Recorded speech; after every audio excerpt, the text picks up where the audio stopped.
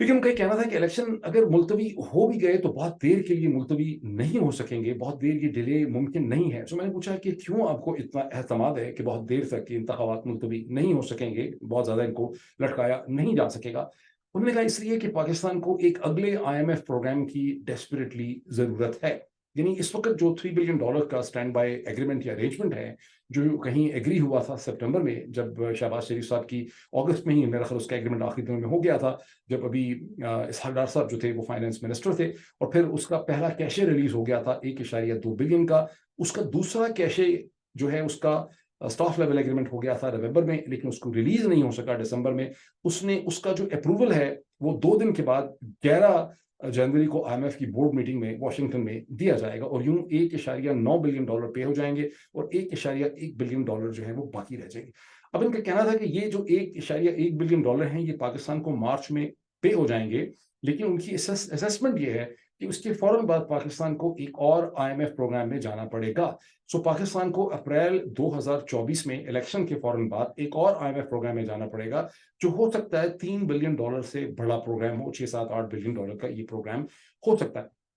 اور چونکہ IMF جو ہے وہ کسی بھی کیئر ٹیکر گورنمنٹ سے, کاکڑ صاحب کی حکومت کے ساتھ یہ نیگوسیشن نہیں کرے گی, IMF کو یہ ضرورت ہوگی کہ اسلام آباد کے اندر ایک پرماننٹ الیکٹڈ گورنمنٹ ہو. اس لیے انتخابات کو اگر نواز شریف صاحب, انہوں نے نواز شریف صاحب کا نام نہیں لیا, لیکن اگر الیکشن ملتوی ہوتے بھی ہیں اور 8 فروری کو نہیں ہوتے تو بہت دیر تک انہیں لٹکایا نہیں جا سکے گا, اور یہ انتخابات کروانے ہی پڑیں گے. یہ ان کا ایک کنسرن تھا. لیکن جو دوسرا ان کا کنسرن تھا وہ بھی بڑا انٹرسٹنگ ہے. دوسرا کنسرن ان کا یہ تھا کہ یہ احساس ہو چکا ہے اس قسم کی تمام ٹیمز کو کہ نواز شریف صاحب جو ہیں ہی از بینگ سین، انہوں نے یہ نہیں کہا کہ ہم چاہ رہے ہیں، لیکن انہوں نے کہا کہ نواز شریف جو ہیں ان کو پاکستان کی اسٹیبلشمنٹ جو ہے وہ لانا چاہ رہی ہے ایز دی پرائم منسٹر، ان کو یا ان کے کسی نامنی کو as the prime minister of Pakistan. لیکن جو ایک اسیسمنٹ ہوئی ہے وہ یہ ہے کہ نواز شریف صاحب کی جو پولیٹیکل سچویشن ہے، جو ہر پاکستانی ویلاگر کو، ہر میڈیا پرسن کو پتا ہے، وہ اس وقت ریئلسٹکلی اسپیکنگ بہت ہی زیادہ کمزور ہے، اور وہ صرف اور صرف سینٹرل پنجاب میں ہی ان کو کوئی حمایت مل سکتی تھی. اور یہ خبر کہ نواز شریف اور مریم جو ہیں وہ لاہور سے باہر بھی سیٹیں ڈھونڈ رہے ہیں، کوئی سرگودا سے لے کے سوات تک، اس چیز سے یہ واشنگٹن بیٹھی ٹیمز ہیں ان کو خاصی پریشانی لاحق ہے. اور ان کو یہ بھی لگ رہا ہے کہ پاکستان میں اس قسم کے الیکشن، یعنی میں تو اس کو ڈسپشن کہتا ہوں، ڈسپشن 2024، لیکن امریکیوں کو بھی اب یہ نظر آ رہا ہے کہ اس قسم کے الیکشن جو ہیں وہ اس سے پہلے پاکستان میں کبھی بھی نہیں ہوئے. پاکستان کے سارے ہی الیکشنز کو آپ کہہ سکتے ہیں کہ وہ فلاڈ تھے. 2002 کا الیکشن، 1993 کا الیکشن، 1997 کا الیکشن، 2002 کا الیکشن، 2008 کا الیکشن، 2013 کا الیکشن، 2018 کا الیکشن،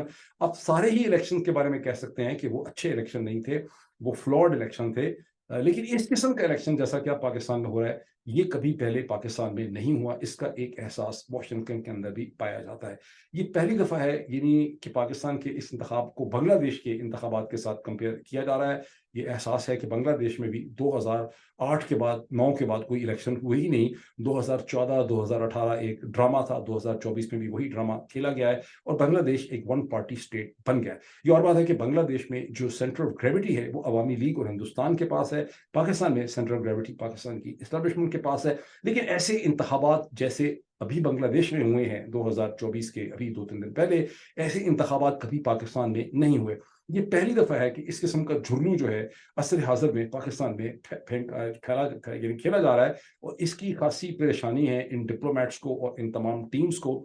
جو پاکستان کو اسٹڈی کر رہی ہیں. اور یہی وہ خدشات و کنسرنز ہیں جو برطانوی امبیسڈر نے اور امریکہ کے سفیر نے ایک طرف بلاول زرداری بھٹو کو دیے ہیں اور دوسری طرف نواز شریف صاحب کو دیے ہیں. اپنی پریشانی کو بھی ان کے ساتھ شیئر کیا ہے. یہ سگنیفیکنس ہے اس میٹنگ کی جس کے بارے میں نواز شریف صاحب نے بہت بڑی ایک پریس ریلیز وغیرہ جو ہے وہ ایشو کر دی. چلے یہ تو ہوگی بات. اس کی مزید بھی بڑی انٹرسٹنگ ڈیٹیلز ہیں. ایک اور بڑا انٹرسٹنگ فیکٹ آپ کے ساتھ شیئر کروں کہ کل میں ہندو کو دیکھ رہا تھا، آئی ایم ایف کی ہندوستان کا جو اخبار ہے دی ہندو، آئی ایم ایف کی نیگوسیشنز کے حوالے سے 11 جنوری کو جو آئی ایم ایف نے اپروول دینا ہے، بورڈ نے اپروول دینا ہے، وہاں میں نے بڑی انٹرسٹنگ چیز دیکھی کہ 23 دسمبر 2023 کو اسٹیٹ بینک آف پاکستان کو کہیں سے $853 ملین ریسیو ہوئے ہیں. اخبار کا لکھنا یہ تھا کہ پاکستان کے پاس سڈنلی بہت سے پیسے آ گئے ہیں، اور جتنا پاکستان ڈیسپریٹ تھا ان $700 ملین کے لیے چند دن پہلے تک، وہ 23 دسمبر کے بعد اتنا زیادہ ڈیسپریٹ نہیں ہے. اور اسٹیٹ بینک آف پاکستان کو کہیں سے $853 ملین ملے ہیں. یہ $853 ملین کا جو مسٹیریس فگر ہے، یہ کہاں سے آیا ہے؟ کیا یہ وہ پیسے ہیں جو گھوم پھر کے واپس آئے ہیں جو پاکستان نے اسلحہ بیچا تھا یوکرین کے حوالے سے، جس کا پہلے پتہ نہیں چل رہا تھا، کہ اسٹیٹ بینک کہتا تھا، فارن آفس نے دوبارہ کہا کہ ہم نے کوئی اسلحہ بیچا ہی نہیں ہے، یہ بہتان ہے، یہ بکواس ہے. تو یہ جو 853 ملین پاکستان جیسے غریب ملک کو یہ $853 ملین جو ہیں یہ کہاں سے ملے ہیں؟ I'm sure کہ جو فائنینشیل رپورٹرز ہیں وہ اس پہ ریسرچ کریں گے، اور آپ میں سے بہت سے لوگ شاید اس کے بارے میں واقف ہوں. اپنے کامنٹس کے ذریعے ہمیں اس میں آگاہ کیجیے کہ $853 ملین اسٹیٹ بینک کو 23 دسمبر 2023 کو کہاں سے مل سکتا ہے. اب چلتے ہیں پشاور کی طرف. کوئی آدھا گھنٹہ پہلے میں نے اس کو کنفرم کیا تھا آپ سے بولنے سے پہلے کہ پشاور ہائی کورٹ میں پاکستان کے حساب سے 9:30 بجے یہ ایکسپیکٹڈ تھا کہ ہیئرنگ شروع ہو جائے گی. اس وقت پاکستان میں تقریباً 10:15 ہیں جس وقت میں بول رہا ہوں، ختم کرنے والا ہوں اس ویلاگ کو. اور بیرسٹر گوہر علی خان، ان کے ساتھ تحریک انصاف کے بہت سے وکلا وہاں پہنچ چکے تھے. خاصی ان میں ایک سینس آف اینگزائٹی، ہوپ تھی کہ پشاور ہائی کورٹ کا یہ 3 ممبر بینچ کس قسم کا فیصلہ کرے گا بلے کے حوالے سے، تحریک انصاف کے انٹرا پارٹی الیکشن کے حوالے سے. یہ تو آپ کو یاد ہی ہوگا کہ 26 دسمبر کو ایک سنگل بینچ جو تھا کامران میاں خیل صاحب کا، اس نے تحریک انصاف کو اس کا بلہ واپس لٹا دیا تھا، اور الیکشن کمیشن آف پاکستان کو یہ حکم بھی دیا تھا کہ اپنی ویب سائٹ کے اوپر انٹرا پارٹی الیکشن کو ایٹ لیسٹ وقتی طور پر آپ اس کو ایکسیپٹ کریں. اس کے بعد ایک 9 جنوری کی تاریخ جو ہے اس بینچ نے رکھی تھی. اس کے بعد 2 یا 3 جنوری کو ایک اور سنگل ممبر بینچ نے اس فیصلے کو الٹ دیا، اور تحریک انصاف سے ایک بار پھر اس کا بلہ جو ہے وہ چھین لیا گیا. الیکشن کمیشن آف پاکستان کی ایک پٹیشن کے اوپر غالباً وہ CMA تھی. اب آج سے چند گھنٹوں میں پشاور ہائی کورٹ کے 3 ممبر بینچ نے یہ فیصلہ کرنا ہے کہ تحریک انصاف کو اس کا بلہ واپس ملے گا یا نہیں ملے گا. لاجیکلی اسپیکنگ تحریک انصاف کے بلے کا کیس بہت ہی مضبوط ہے، اور ہر صورت پشاور ہائی کورٹ کا اگر بینچ کوئی لاجیکل منصفانہ فیصلہ کر سکے گا تو اسے تحریک انصاف کو اس کا بلہ لوٹانا پڑے گا اور وقتی طور پہ اس کو الیکشن میں حصہ دینے کا رائٹ پشاور ہائی کورٹ دے گی ایک ڈویژنل بینچ سے. میں سمجھتا ہوں کہ پشاور ہائی کورٹ کے چیف جسٹس نے یہ ڈویژنل بینچ بنایا بھی بہت ہی محنت کر کے 3 ممبر اسی لیے بنایا ہے تاکہ ایک اچھا فیصلہ یہاں پہ ہو سکے, بحث ہو سکے, ڈیبیٹ ہو سکے. تاہم تحریک انصاف کی جن لوگوں سے میری بات ہوئی ہے اور کچھ آپ بھی دیکھ رہے ہیں ان کی مختلف جو ان کے پوسچرز ہیں, ان کے جو فیس ایکسپریشنز ہیں یا ان کی جو اسٹیٹمنٹس ہیں, اس سے ان کو لگتا یہی ہے کہ تحریک انصاف کو, گوہر علی خان جو ہے ان کی ٹیم کو بہت ایک دھڑکا لگا ہوا ہے کہ شاید پشاور ہائی کورٹ انہیں بلہ واپس نہ کر سکے. اور اس کی وجہ بڑی کلیئر ہے کہ ان کو یہ نہیں ہے کہ پشاور ہائی کورٹ کی بدنیتی ہوگی, ان کو لگتا ہے کہ پشاور ہائی کورٹ کے اوپر بے انتہا دباؤ ہوگا راولپنڈی سے کہ بلہ واپس نہیں کرنا. اس کی وجہ یہ ہے کہ بلہ جو ہے وہ میجک بلہ ہے. یہ بلہ ایک ایسا میجیکل کنیکٹ ہے کہ اگر تحریک انصاف کے ہاتھ میں عمران خان کا یہ بلہ ہوگا تو تحریک انصاف جو ہے وہ کلیئرلی یہ الیکشن جیت جائے گی. اگر اس کا بلہ نہیں ہوگا تو ڈس اپوائنٹمنٹ ہوگی, کنفیوژن ہوگی, کیوس ہوگا. پریکٹیکلی تحریک انصاف اس الیکشن کے اندر نہیں ہوگی اور یہی ساری گیم ہے. چونکہ بلے کی اتنی زیادہ میجیکل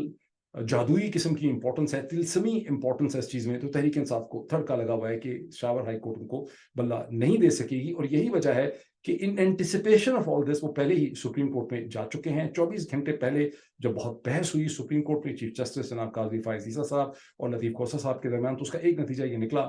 کہ جو لیول پلینگ فیلڈ کی تو تاریخ لگی اگلی 15 جنوری, لیکن بلے کے لیے 11 جنوری کی تاریخ جو ہے وہ سپریم کورٹ آف پاکستان نے طے کر دی اور 11 جنوری کو اس کی وہاں پر پٹیشن لگے گی. اب وہاں پر کیا ہوگا, کیوں تحریک انصاف کو لگتا ہے کہ سپریم کورٹ سے شاید ان کو ریلیف مل سکے گی, بیکاز وہاں پر حامد خان صاحب آ رہے ہیں آرگیو کرنے کے لیے. اور جو میں نے چند لیگل ایکسپرٹ سے بات کی ہے ان کا یہ خیال ہے کہ چونکہ حامد خان صاحب کی ایک تو ریسپیکٹ بڑی ہے, ان کے بڑے وہ دلائل ہیں, ان کی خاص پریسٹیج ہے, اور پھر یہ کہ حامد خان صاحب اس گروپ کو بھی ریپرزینٹ کرتے ہیں جس نے قاضی فائز عیسیٰ صاحب کے لیے ایک بڑی مؤثر کیمپین چلائی تھی 2019-20 میں, جب جون 2020 میں قاضی فائز عیسیٰ صاحب کے خلاف پریزیڈنٹ ڈاکٹر عارف الوی کا جو ریفرنس جس کی مخالفت کی جناب بیرسٹر حامد خان صاحب نے, وہ ناکام ہوا 10 ممبر بینچ نے. تو اس میں ایک بڑا کلیدی رول جو ہے وہ حامد خان گروپ کا تھا, پروفیشنل گروپ کا, اس میں ایک بہت امپورٹنٹ رول تھا. اور قاضی فائز عیسیٰ صاحب دید کریں گے, ریسپیکٹ کریں گے, آنر کریں گے جناب حامد خان صاحب. یہ ایک اسیسمنٹ ہے لوگوں کی. مجھے ذاتی طور پہ لگتا ہی ہے کہ جیسے میں نے اپنے چند دن پہلے اپنے ویلاگ میں انالیسس دیا تھا کہ قاضی فائز عیسیٰ صاحب کی, آنریبل قاضی فائز عیسیٰ صاحب کی وہ جو کہتے ہیں نا کہ بغض معاویہ نہیں, حب علی نہیں, بغض معاویہ ہے. یہاں سچویشن یہ ہے کہ ان کو عمران خان کی اتنی اینٹی عمران شاید ان کی فیلنگ نہیں ہے جتنی ان کی پرو نواز فیلنگ ہے. ان کی پورے کیریئر کو آپ دیکھیں اور پرو نواز فیلنگ یہ ڈیمانڈ کرتی ہے, جیسا اس کا انہوں نے 20 گھنٹے پہلے مظاہرہ کیا جب نواز شریف صاحب کے کیس کو انہوں نے بڑے تابڑ توڑ طریقے سے خود ہی ڈیفینڈ کیا. ایسا لگتا تھا کہ جو ڈسکوالیفیکیشن کا کیس ہے اس میں قاضی فائز عیسیٰ صاحب ذاتی طور پہ نواز شریف صاحب کے وکیل کے طور پہ ایکٹ کرتے نظر آ رہے تھے. تو نواز شریف صاحب کے ساتھ قاضی فائز عیسیٰ صاحب کی ایک لوئلٹی ہے, وابستگی ہے. نواز شریف صاحب کا بڑا اثر و رسوخ ہے ان کے اوپر, اور نواز شریف صاحب برداشت نہیں کر سکتے کہ تحریک انصاف کو اس کا بلہ ملے, بیکاز تحریک انصاف کے ہاتھ میں عمران خان کے بلے کا مطلب نواز شریف صاحب کی سیاسی موت ہے. سو مجھے کوئی بہت زیادہ یہاں یعنی اس کی بہت زیادہ مجھے کوئی امید نہیں ہے اس پوری صورتحال کی, لیکن دیکھیں کیا ہوتا ہے. یو نیور نو کہ معجزے ہو جائیں. ایک میں چیز آپ سب کے ذہن نشین کروانا چاہتا ہوں,